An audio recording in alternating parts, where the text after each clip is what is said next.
안녕하세요. 테크 크리에이터 꿀란스 PD입니다. 2021년 8월의 스마트폰 시장이 갤럭시 Z 플립 3와 Z 폴드 3로 뜨겁게 달아올랐다면 9월 중순 이후에는 아이폰 13에 대한 이야기로 가득 찰 것 같습니다. 알려진 바에 의하면 아이폰 13은 9월 14일 공개 행사를 열고 1차 출시국 기준으로 9월 17일 사전 예약을 시작해서 9월 24일 공식 출시됩니다. 대한민국은 이번에도 1.5차 출시국으로 9월 24일 사전 예약을 시작해서 10월 1일 공식 출시되는 일정이 가장 유력한 상황이에요. 더불어 에어팟 3세대도 아이폰 13과 동시에 공개를 하고 9월 30일 판매를 시작합니다. 어디까지나 예상 일정이기 때문에 앞뒤로 일주일 정도의 차이가 날 수가 있는데 확실한 것은 9월 중순에서 10월 중순 사이에 공개부터 출시까지 모든 것이 다 이루어진다는 것이죠. 이제는 정말 얼마 남지 않아서 아이폰을 새로 구매하기 위해서 고민하고 있는 분들이 전작을 구매할지 아니면 새로 나오는 신제품을 구매할지를 결정해야 되는 시기인데 지금까지 알려진 정보 또는 루머를 요소별로 세세하게 정리해서 알려드립니다. 아이폰 13은 아이폰 12와 마찬가지로 아이폰 13 미니, 아이폰 13, 아이폰 13 프로, 아이폰 13 프로 맥스 총 4종이 나오고 크기도 전작과 동일하게 미니가 5.4인치, 일반과 프로가 6.1인치, 프로 맥스가 6.7인치로 나와요. 제품의 성능 이전에 가격만큼 중요한 요소가 없는데 아이폰 13은 아이폰 12와 동일한 가격을 유지할 듯 합니다. A15AP를 생산하는 TSMC가 칩의 가격을 올리겠다는 발표를 했는데 자세히 들여다보면 5나노 공정칩은 2022년부터 가격 상승을 예고한 상태입니다. 그래서 2022년 나오게 될 가칭 아이폰 14는 10% 이상의 가격 상승이 어쩔 수 없이 이루어지겠지만 당장 우리 눈앞에 등장할 아이폰 13의 가격은 올라가지 않습니다. 환율의 변화에 따라서 약간의 차이는 생길 수 있지만 대략적으로 아이폰 13 미니가 95만원부터 아이폰 13은 109만원, 아이폰 13 프로는 135만원, 아이폰 13 프로 맥스는 149만원부터 시작합니다. AP는 아이폰 13 4종 공통적으로 5나노 공정에 A15 프로세서가 탑재되고 램은 일반 모델이 4기가, 프로 모델이 6기가를 탑재합니다. 램 용량 상향에 대한 루머도 돌아다니고 있는데 아이폰 12에서 프로 모델의 램을 4기가에서 6기가로 올렸는데 동일한 폼팩터에 비용도 동일하게 가져가면서 램 용량을 이번에 또 올려줄 일은 없습니다.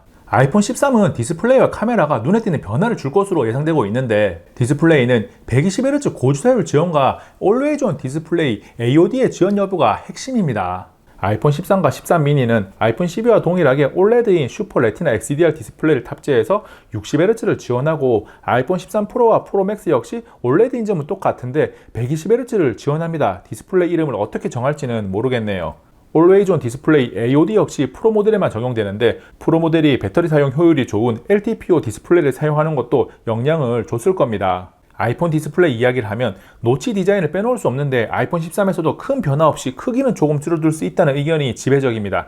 페이스 아이디를 고수하기 때문에 페이스 아이디를 위한 적외선 카메라, 투광 일루미네이터 등을 탑재해야 하거든요. 애플이 마스크를 착용하는 시대에 맞춰서 온스크린 지문 인식을 통해서 터치 아이디를 다시 가져올 것이라는 루머도 있지만 애플의 선택은 페이스 아이디 정확도를 높여서 마스크 착용 시나 안경이 김이 서린 상태에서도 얼굴을 인식할 수 있게 만드는 것입니다. 카메라는 아이폰 12에서도 일반과 프로를 구분하기 위한 핵심적인 요소였는데 아이폰 13에서도 급나누기를 위한 중요한 포인트입니다. 공통적으로 초광각 카메라의 성능 향상이 이루어질 것으로 기대되는데 렌즈 밝기가 f2.4에서 f1.8 정도까지 좋아집니다. 그리고 이미지 센서를 키워서 모든 화각에서 더 좋아진 카메라 성능을 만날 수 있을 것으로 기대되는데 성능이 좋아진 만큼 카톡티도 조금 더 심해집니다. 더불어 일반 모델의 카메라 배열이 세로 일자에서 대각선으로 바뀌어요. 공통적으로 들어가는 새로운 기능으로는 인물 동영상 모드가 있는데 삼성이나 LG 스마트폰에서 꽤나 오래된 기능으로 익숙한 분들도 있을 겁니다. 영상 촬영 시에 배경을 흐리게 날려주거나 원하는 필터를 넣어서 변화된 상태로 영상을 촬영할 수 있는 거예요.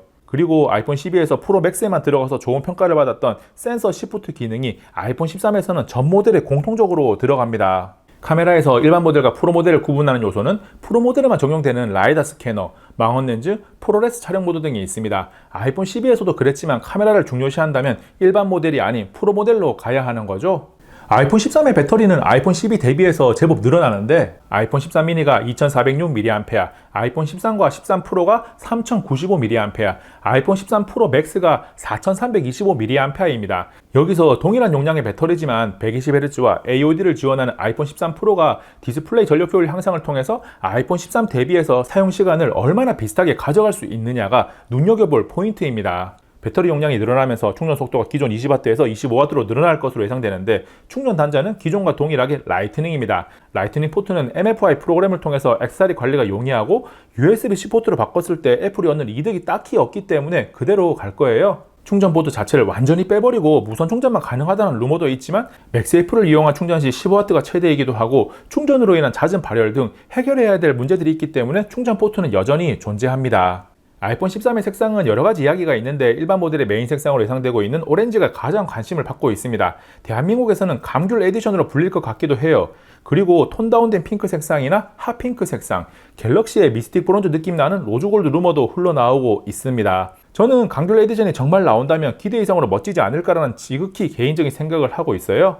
아이폰 13 루머 중에 위성통신기능 탑재도 있는데 출처가 증권가의 연구 보고서입니다. 그리고 아이폰 13 위성통신 검색해보면 관련 기업의 주가에 대한 이야기가 포함된 경우가 많습니다. 신제품에 대한 이야기에 주식 관련 소식이 너무 많이 붙어 있다면 실현 가능성이 매우 낮은 루머구나 하고 패스하시면 됩니다. 기술적으로 조금 더 살펴보고 넘어가면 애플이 개발 중인 위성통신 기술의 방향이 지금의 이동통신 기술을 위성통신으로 대체하는 게 아니라 비상용 전화나 메시지 전송을 위한 것입니다. 그리고 스마트폰의 위성통신을 사용하기 위해서 필요한 주파수 대역인 밴드 N53이 국제표준화기구 3GPP의 5G 대역 승인을 받았다고 하지만 국가별로 주파수 사용에 대한 절차가 필요하고 스마트폰에서의 N53 밴드 사용에 대한 절차가 진행된 국가가 아직 없어요. 물론 시간이 지나면 일론 머스크의 스페이스X가 1700여 개의 저궤도 위성을 올려놓고 스타링크 프로젝트를 진행하고 있기도 하니까 스마트폰을 이용한 위성통신이 가능해질 텐데 2021년에 나오는 아이폰 13은 아니라는 겁니다. 지금까지 언급하지 않은 그 밖 요소들도 살펴보면 와이파이 6E, UWB를 지원하고 IP68 방수 방지 능력을 가지고 있습니다. 애플은 아이폰을 통해서 새로운 기술이나 기능을 보여주지는 않지만 이미 다른 스마트폰에 적용되었던 기능이나 기술을 자기에게 잘 맞게 굉장히 잘 포장을 해요. 기존에 있던 기능이나 기술을 조금 더 개선시켜서 아이폰의 자랑거리로 만드는 능력을 가지고 있습니다. 결정적으로 아이폰을 사용하고 있거나 아이폰을 사용하기를 원하는 소비자들은 다른 안드로이드 스마트폰과 비교하는 게 아니라 전작 아이폰과 무엇이 달라졌는지를 중점적으로 살펴봅니다. 그래서 아이폰의 신기술 적용이 상대적으로 느린 것이 애플 마니아들에게는 그다지 신경 쓸 요소가 아닌 거죠. 아이폰 13도 기술적으로 외계인 소환설이 나올 만한 내용은 없지만 아이폰 12와 비교해서 또 한 걸음 앞으로 나아갈 테니까 충분히 기대할 수 있는 스마트폰임에는 분명합니다. 실제로 아이폰 13이 공개되었을 때 이 영상에서 이야기한 내용들이 일부 일치하지 않을 수도 있지만 전반적으로 아이폰 13의 모습을 미리 그려보는데 충분히 도움이 되었을 겁니다. 아이폰 13 관련 다음 영상은 애플의 공개 이벤트 이후가 될 거예요. 이번 영상은 여기까지. 다음에 또 만나요. 안녕. 잠시만요. 여기 있는 꿀단지만 눌러주세요. 꿀단지 PD 영상을 구독하고 계속 받아볼 수 있습니다. 생각보다 더 재미있고 흥미롭고 정보가 가득하거든요. 여기는 이 영상 정보가 정말 가득한 영상이고요. 여기는 이 영상 최신 영상인데 정말 재밌어요. 당연히 정보도 가득 담았죠. 한 번 더 봐주세요. 두 번 보세요.